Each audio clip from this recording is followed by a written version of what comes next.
and one partner is saying, I no longer desire sex. And they're expecting out of love the other person to commit to celibacy. Now so when I say, no, we need to have an agreement. She not into that. She not into that. Literally. That's a fact. And then she used to be into it, and she's not into it no more.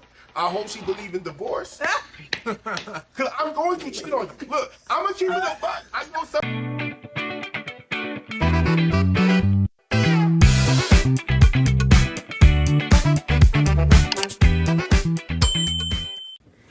What's up, y'all? So the reaction is real and it's raw, right? So Lawrence was definitely dropping those nuggets, talking about what type of agreements should be in place when you decide that you want to withhold sex. And it's your girl, Miss Nita Love, and today we're going to be doing a recap, Nuggets with Nita, definitely recapping the Raw Adult Sexpectation Podcast, where we talked about everything real, true, and raw around sex and sexual expectations.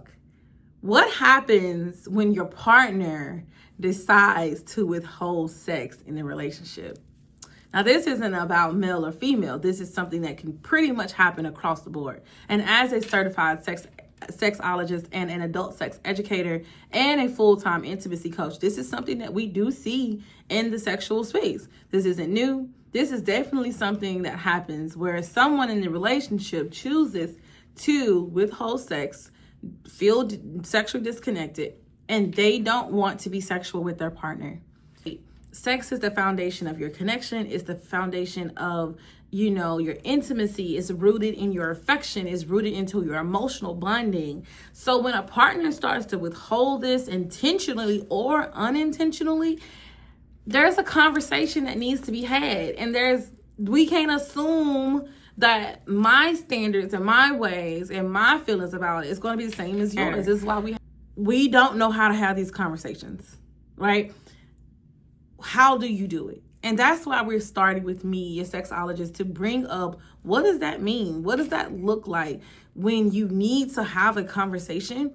Because I can't just assume that you're on the type of time and I'm on the type of time, that we're on the same type of time when it comes down to a sexist relationship. It's going to be sexual frustration. There's going to be frustration with your partner that may have built up. So you might want to start the conversation with empathy, right? Can you help me understand what is going on right now? And that was something that Gabe talked about in our podcast, where he said the why matters. You don't want to have sex with me no more. Why you don't want to have sex with me? What the hell going on? Right. Well, you just don't do this, don't do that for me. I don't like this about you, blah, blah, blah. So you just don't like me as a person no more? Okay, I tell you what, I'm going to get the hell up out of here. Basically, I don't want to have her be here if you don't want me here. Like, I don't want to be sitting here on the back burner because you don't want me here. So the conversation and the why matters. So I think that's the first part of it. If it's unintentional, whether or not, you still got to be able to have a little empathy with your partner and ask the question of what is going on with you. Once I understand that why, then I can get behind what really is the disconnection.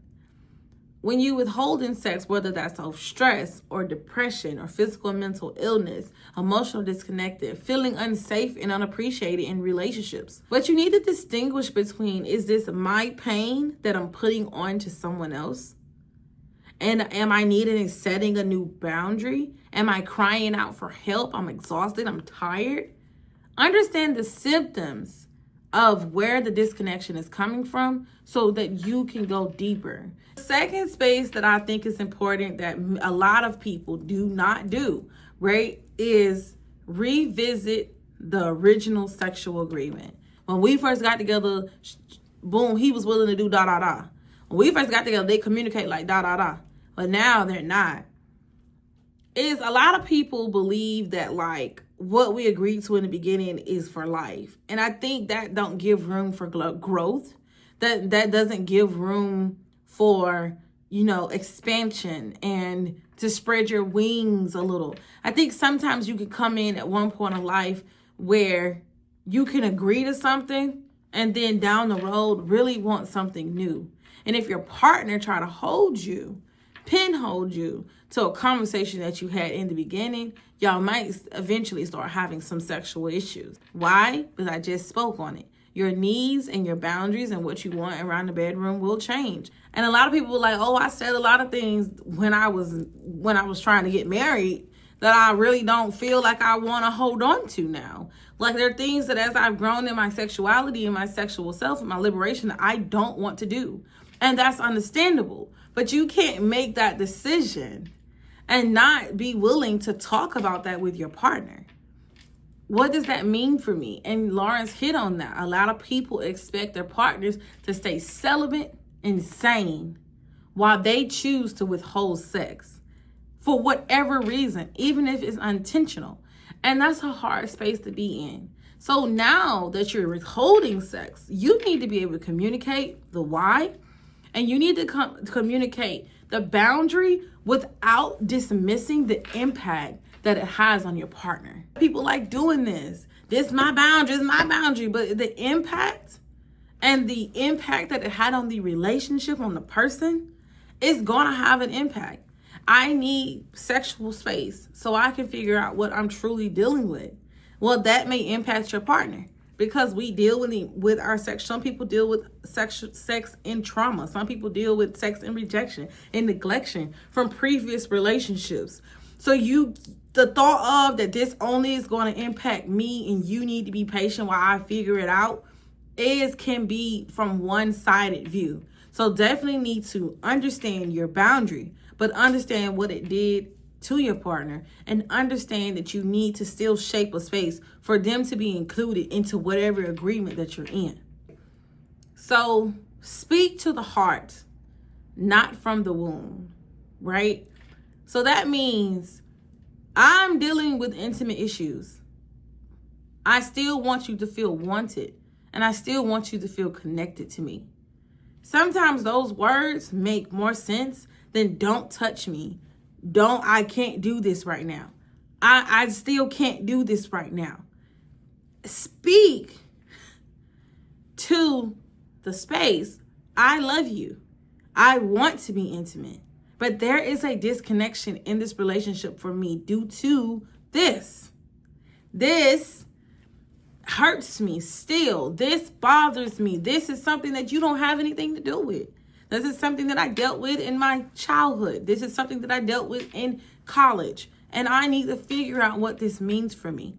But I still want you.